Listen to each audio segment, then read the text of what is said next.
Hey everybody, welcome back to At Home with Danielle.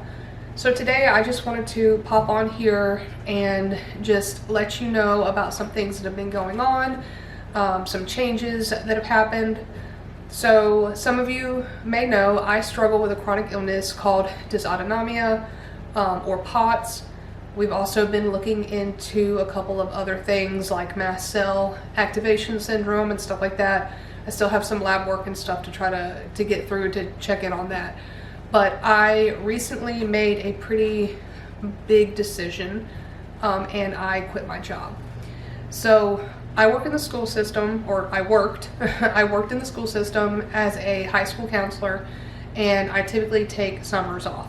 And this past summer was fantastic. My symptoms weren't better as far as like my illness goes, and for those of you who don't know, I struggle a lot with nausea, dizziness, muscle fatigue, muscle pain, just kind of chronic fatigue overall.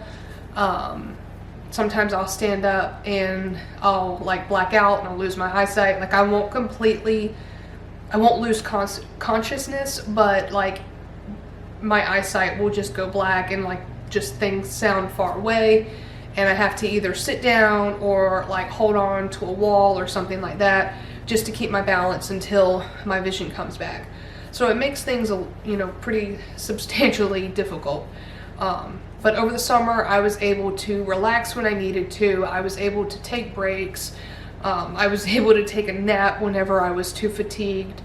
I didn't have to, get up every day and get ready and go to work and meet these deadlines and deal with people and all this stuff. And so it was a lot easier just overall to manage. So August came around, I went back to work, and it was like a massive shock to my body. I just could not really handle it. I was taking on average 1 to 2 days a week as sick leave because I just couldn't get up without my heart rate going crazy. I was having chest palpitations. I was so fatigued I couldn't even get up and get clothes on. The days that I took off, I would spend almost the entire day in bed. I just physically could not do it. Honestly, thinking back, I don't think that I made it through an entire week of work since the day I went back to work this school year. So a couple weeks into the school year, things were getting really bad. At one point, I was like mid-conversation with like 3 or 4 people in my office, and I like dozed off. Like my eyes were closed and I woke up and I was like, oh God, what did I miss?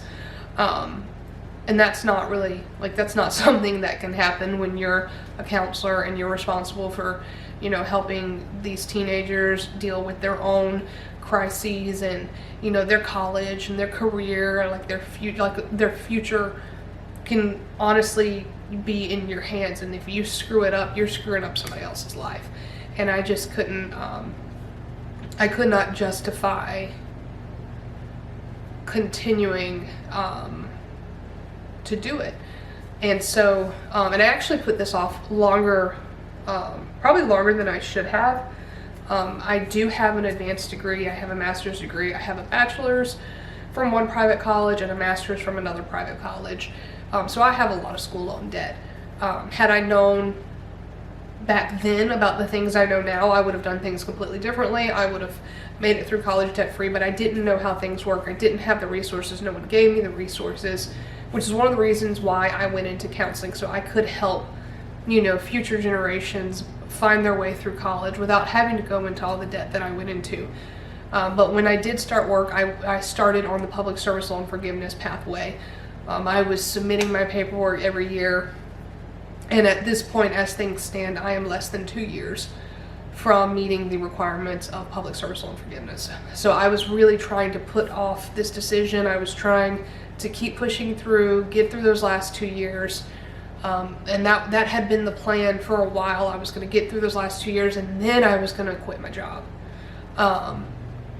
But I had to make that decision to step back because it's like I told my husband at one point, I was like, I feel like I'm working myself into an early grave. If I keep going at this point, like I'm just going to get worse and worse because I'm pushing myself entirely too far.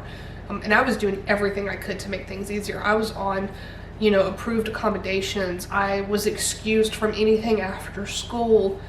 And just, I was doing everything I could to try to minimize my symptoms to the extent that I could at work. But then I was coming home and I couldn't be a mother, I couldn't be a wife. I had nothing left to give. I gave everything to that school, I gave everything to the county, and it was my family that paid the price. You know, I couldn't do anything. I would come home and I would go to sleep. And that was about it. And so we started having those conversations about me quitting and staying home and what that would look like. And so my husband started looking for a full-time position. I know I have talked about our youngest son a little bit in some of my other videos. I don't recall exactly how much detail I've got in about him, but our youngest son, Caden, is 5 years old. He's in kindergarten this year, and he has Down syndrome. Overall, when it comes to like the conditions that are specific to Down syndrome, he's really overall fine. He doesn't have any heart conditions. He never had to have heart surgery or anything like that. Physically, like development, he's doing really well. He's a little behind in speech, so we're doing speech therapy. You know, he's supposed to be doing it twice a week, but his therapist is on maternity leave, so he's seeing somebody else once a week right now, and so hopefully we'll get back to twice a week. But he also has speech and OT at school as well. However, he's basically a walking, like, just a walking bacteria. He is a strep carrier. He has had infection after infection after infection. He has been hospitalized. He's been at home for 6 weeks on a midline getting IV antibiotics. And then he had an allergic reaction to one of the antibiotics and ended up in the hospital on Christmas last year. I think it was Christmas. It was either Christmas Eve or Christmas Day, but I think it was Christmas Eve. And he actually just recently had a stay at the hospital for pneumonia. So he's frequently homesick. He also is a flight risk. He has no fear. If he gets out, he's gone. And so we don't have reliable after school care. He could, you know, reasonably, he could go into the after school care in the school setting. However, he would be with the general population, and it's like one small special needs child could just go missing entirely too quickly, and it's not something that I want to put on somebody else. So for the past couple years, my husband has not worked full time. He's been the primary caregiver for the kids. He's been the one that's been home with Caden, which actually worked out in our favor because he is a medical professional. He's a paramedic. So especially when we were going through the midline and all that stuff, it definitely helped having a parent with medical background being the one that was doing most of the care. So when we made the decision for me to quit my job, my husband had to start looking for a full-time position. And he couldn't really go back onto an ambulance full-time because he does have some back issues from his time in the military. He eventually found a more non-traditional type of paramedic position where he's providing like community-based care. And so we had to kind of time things so that he would start and get his first paycheck without us having like a lapse between my last paycheck and his first paycheck. So I, at this point, have now been home for about 2 weeks, and it has been great. It's been refreshing. Like the summer, I'm able to pace myself. I'm able to just relax when I need to. You know, I can do a little bit of light cleaning and keep up with the house on a Monday, but then Tuesday, if I did too much, I can just relax all day and not have to worry about it. And that's kind of, that in and of itself is a huge relief, because now I'm not stressing trying to figure out how I'm going to fight through these symptoms to make it through an entire day of work. And so, you know, things are going to be looking a little different for us. I'm going to have to adjust to being a stay-at-home mom, something I haven't been in over 10 years. And then the experience now is going to be completely different than it was the first time I was a stay-at-home mom, because back then I had one kid and he was like 3. And now I have 3 kids, but they're all in school, so I drop them off in the morning. I have, you know, plenty of time in the day to just relax and recover as much as I need to before I have to get them again. And so, you know, summer might be an adjustment with having them home all the time and having to be responsible for providing the care all day, every day. But that's something that, you know, I'll deal with that when we get there. But I don't know how long, you know, this is going to be, I don't know how long this situation is going to last. Ideally, if I never went back to work, I would be happy. I would be happy just being able to focus on my own health and being a mom and being a wife. However, like I said, I do have those school loans, and I do have to figure out something with that. I have 2 years left on my current license. I have everything I need to renew, so I have a total of 7 years left that I could return to work if I needed to.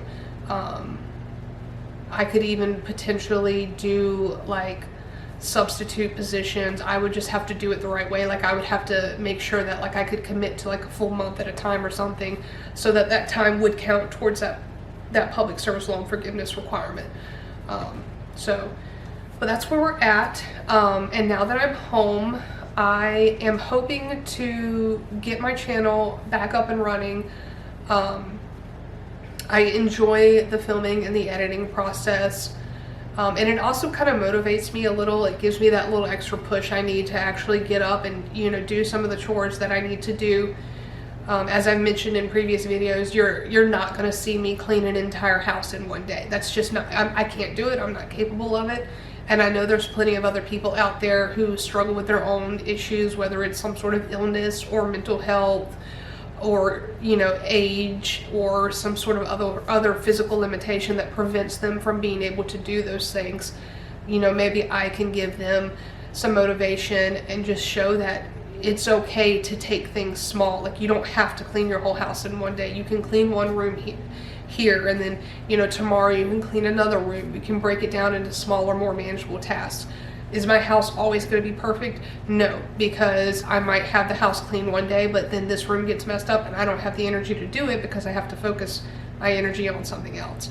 And that's okay, you know? So, and that's something that I've had to make an adjustment for. And I'm just hoping I can be, you know, that motivation, that inspiration for somebody else, and that people will get something out of my videos. So I am hoping to get weekly cleaning videos posted. I'm hoping to maybe show some more personal, like day in the life type things where you can kind of see what it's like to live with the issues that I live with, between my chronic illness and having a special needs son. There's just kind of, you know, there's a lot that happens in our house that may not be the same as everybody else's. I'm also hoping to do some more, like, you know, just like home management type stuff, grocery hauls, meal planning, some budgeting here and there, just to kind of give everybody overall a glimpse at what it's like to be at home with Danielle. So, but yeah, so that's pretty much it. I just wanted to give you all an update, and thank you for taking the time to watch this. And I would really like it if you would hit that subscribe button and join my family, and I hope that, you know, I get to interact with you in comments and stuff in the future. So thanks again, and have a good night. Bye.